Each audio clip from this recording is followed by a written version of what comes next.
Salutations sur la chaîne chers amis.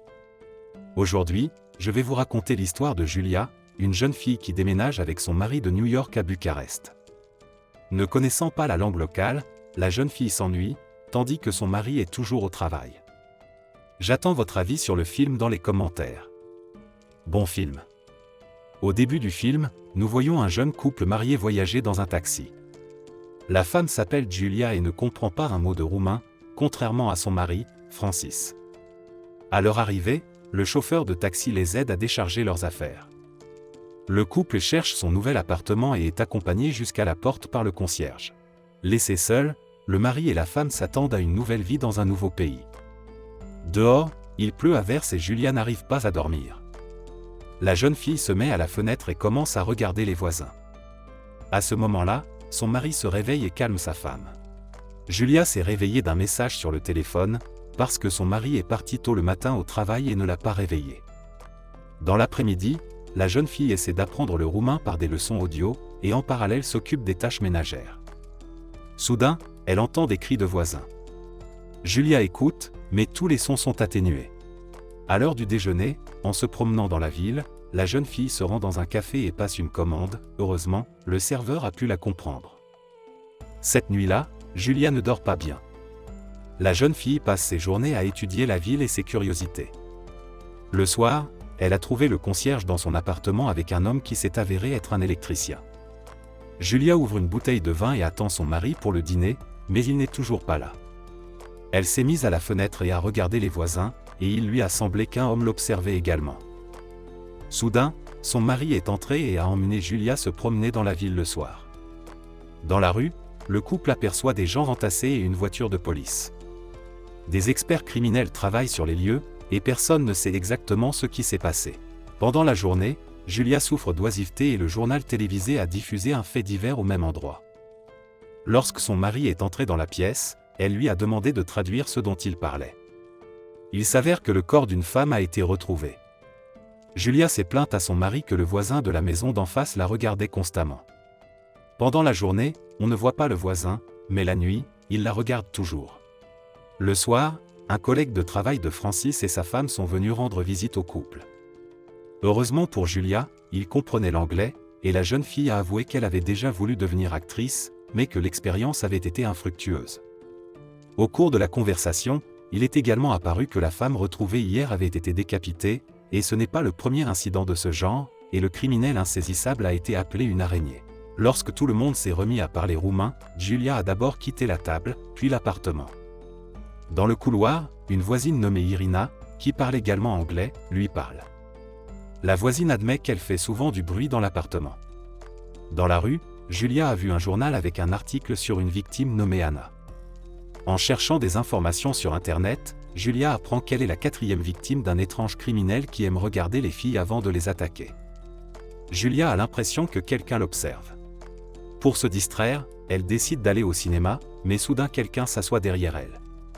Julia commence à se sentir mal à l'aise, elle se lève brusquement et sort précipitamment du bâtiment.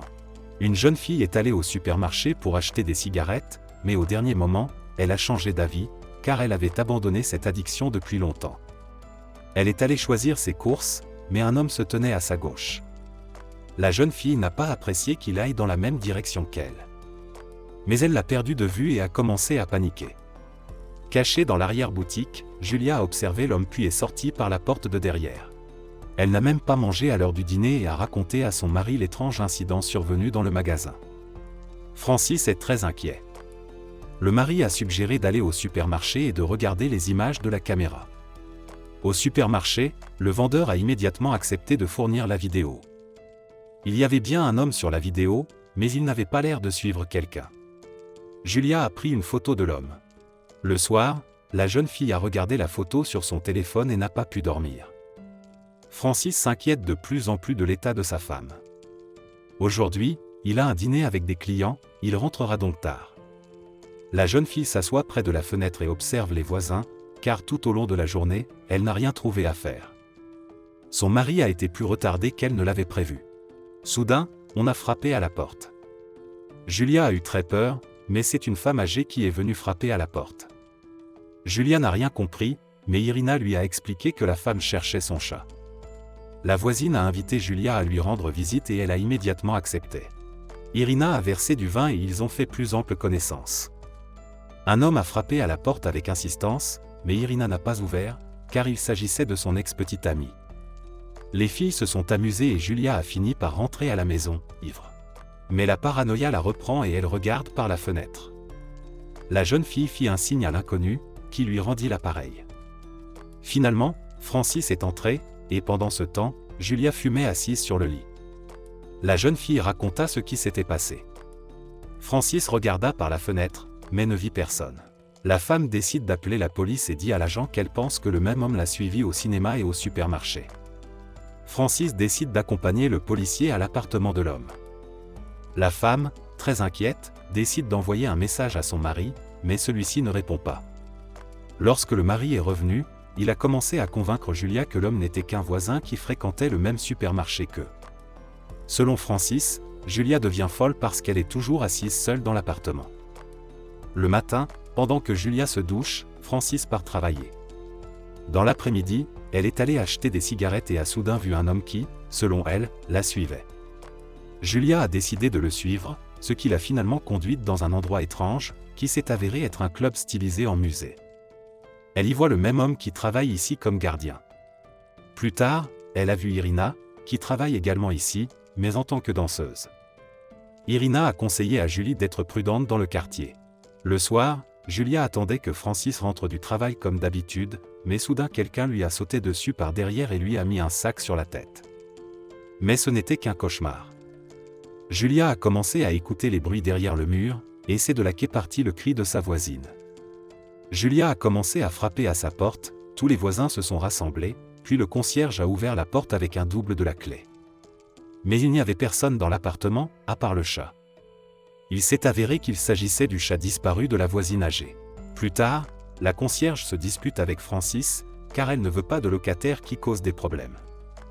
Francis est désolé de devoir travailler dur, mais il a une famille à charge. Lorsque son mari est parti, Julia a appelé Irina au travail et a essayé de savoir si quelqu'un l'avait vue. Son ex-petite amie a frappé à sa porte et Julia lui a dit qu'elle n'était pas dans l'appartement. Elle a obtenu le numéro d'Irina auprès de ce dernier, a appelé son ami et la sonnerie provenait de l'intérieur de l'appartement. Cela signifie que le téléphone est à l'intérieur de l'appartement. Julia a demandé de l'aide au gars, il devrait aller avec elle chez l'homme qui la surveille secrètement. Ils ont pris l'ascenseur et le gars a frappé à la porte du même appartement. Il y a quelqu'un à l'intérieur, mais personne n'a ouvert la porte pour le gars. Le gars était pressé de se mettre au travail, mais Julia lui a demandé de frapper à nouveau, cela s'est avéré inutile et le gars est parti. Julia a décidé de se frapper elle-même et un homme âgé l'a ouverte pour elle. S'excusant, la fille était sur le point de partir, quand elle a soudainement remarqué le même homme du club dans les escaliers. À la maison, Julia n'arrive pas à se calmer. Bientôt, un policier et un homme qui vit dans l'immeuble d'en face sont venus les voir. Il s'agissait de Monsieur Weber, qui n'était pas content que Julia les dérange, lui et son vieux père. Monsieur Weber était prêt à régler les choses pacifiquement si Julia cessait de l'importuner. Plus tard, Francis a informé sa femme que la police avait attrapé l'araignée aujourd'hui. Il s'agissait d'un plombier qui avait découvert le corps de la dernière victime. Francis et Julia ont assisté à un événement réunissant tous les collègues de travail de l'époux. Julia a essayé de rester calme, mais la plupart du temps, tout le monde parlait roumain. Francis ne se doutait pas que sa femme comprenait déjà quelque chose en roumain, et la jeune fille n'a pas apprécié l'une de ses blagues stupides. Lorsqu'ils se sont retrouvés seuls, Francis a admis qu'il en avait assez de sa paranoïa. L'homme est retourné à la fête et Julia est partie. Dans le métro, elle a vu Monsieur Weber. Julia est devenue nerveuse et le train n'avançait pas, alors elle s'est installée sur un autre siège. Soudain, Monsieur Weber se trouve en face d'elle. Selon lui, les retards des trains sont généralement dus à la présence d'un animal sur les voies. Julia demande directement pourquoi il la suit. Monsieur Weber a répondu qu'il s'occupait de son père gravement malade et qu'il regardait souvent les gens pour se distraire, mais que personne ne l'avait remarqué auparavant. Mais un jour, Julia lui a fait un signe de la main, et il lui a rendu l'appareil. Monsieur Weber s'est demandé pourquoi Julia s'était mise à le suivre. C'est pourquoi il a décidé d'aller voir la police. Désemparée, Julia est descendue du métro. Il s'avère qu'elle poursuivait Monsieur Weber, pas lui, elle. Elle n'arrive pas à croire ce qui s'est passé. Lorsque Julia est rentrée chez elle, elle a commencé à mettre ses affaires dans sa valise et, au même moment, une musique s'est fait entendre derrière le mur. Julia est allée voir ce que faisait sa voisine. Dans l'appartement, elle trouve Irina sans tête. Par derrière, Julia a été attaquée par M. Weber, qui lui a mis un sac sur la tête. Il s'est avéré que M. Weber avait caché Irina dans un placard pour que les voisins ne la voient pas. L'homme a infligé de graves blessures à Julia.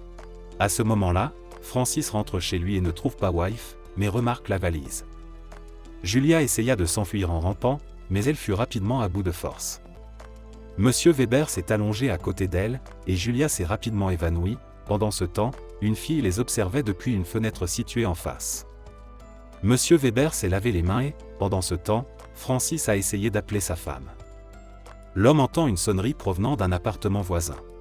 En sortant dans le couloir, il aperçoit Monsieur Weber. Soudain, quelqu'un tire sur l'homme. Il s'agissait de Julia, qui a tout de même survécu. C'est la fin du film.